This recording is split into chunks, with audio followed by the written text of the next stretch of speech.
Ah, good evening, good morning, good afternoon to Tottenham fans around the world. What a day it has been for Tottenham Hotspurs Football Club.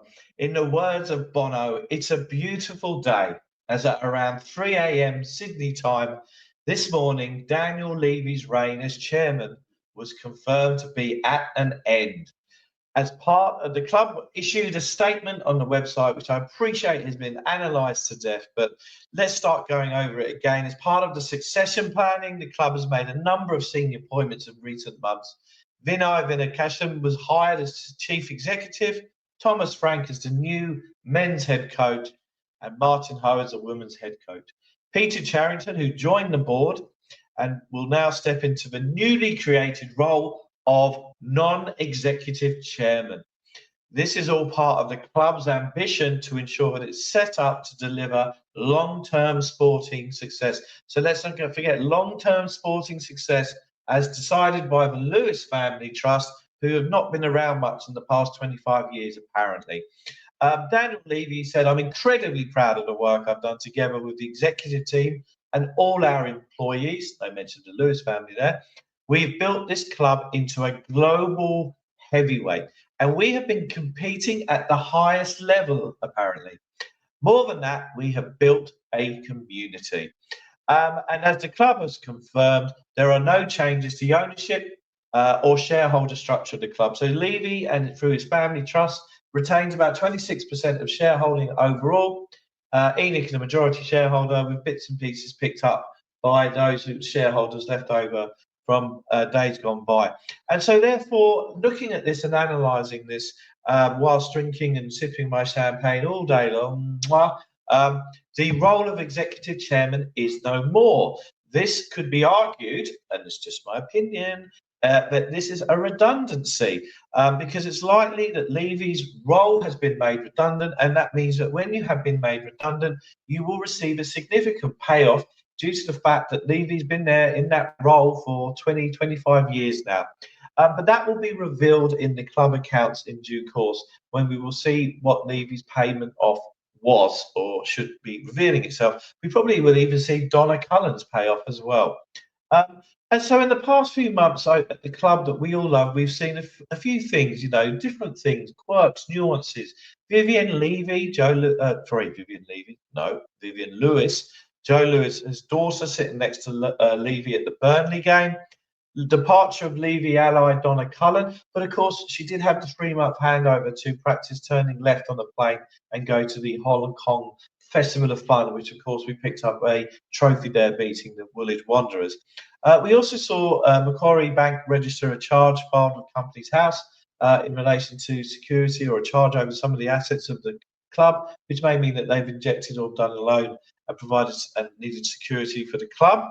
And so what we have now is Vinay is the CEO, Charrington is the non-executive chairman, and the rumour is now that Fabio Paratici will be returning to the club as a footballing director or reporting into Vinay. And what happens to Johan Charisma Lang, I don't know. I haven't had a chance to watch his video yet, but I'm sure I'll do it later once I put my weary head on a pillow.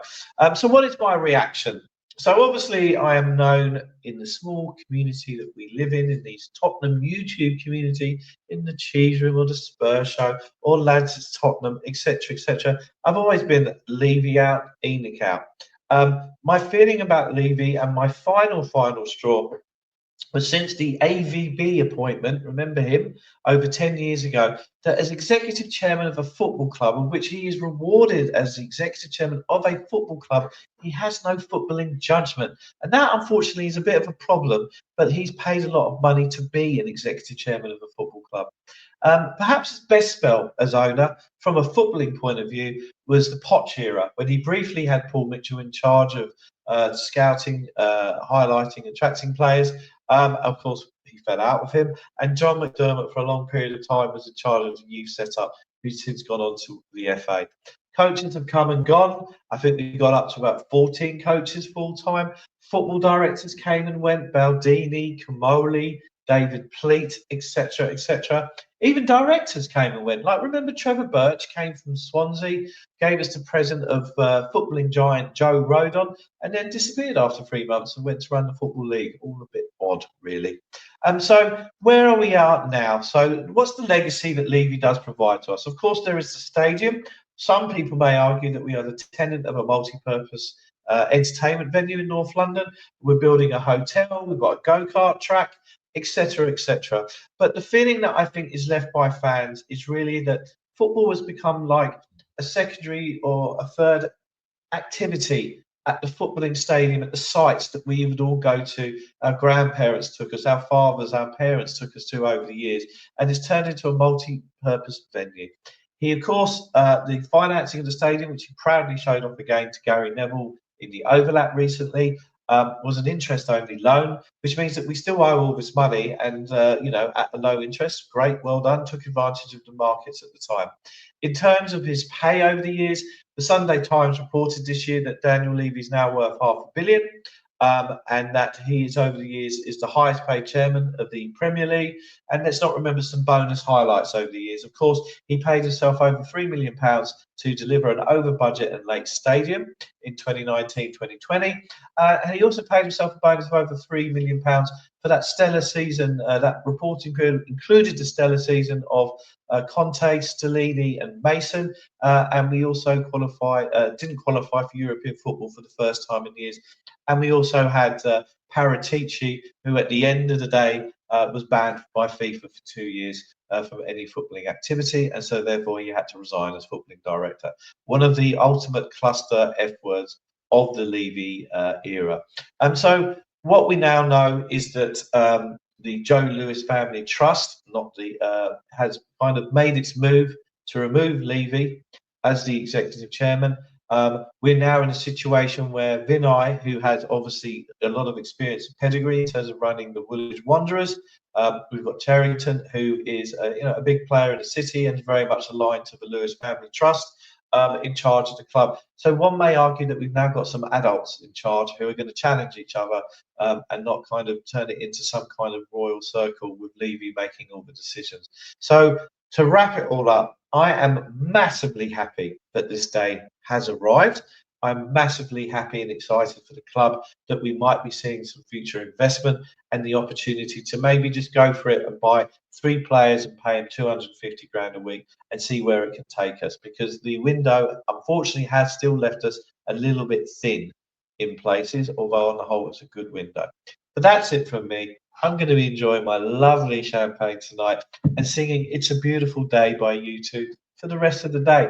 Coming up on the Lads It's Tottenham channel, John and the gang will be back Friday night UK time to unpick the Levy legacy and Levy leaving the club.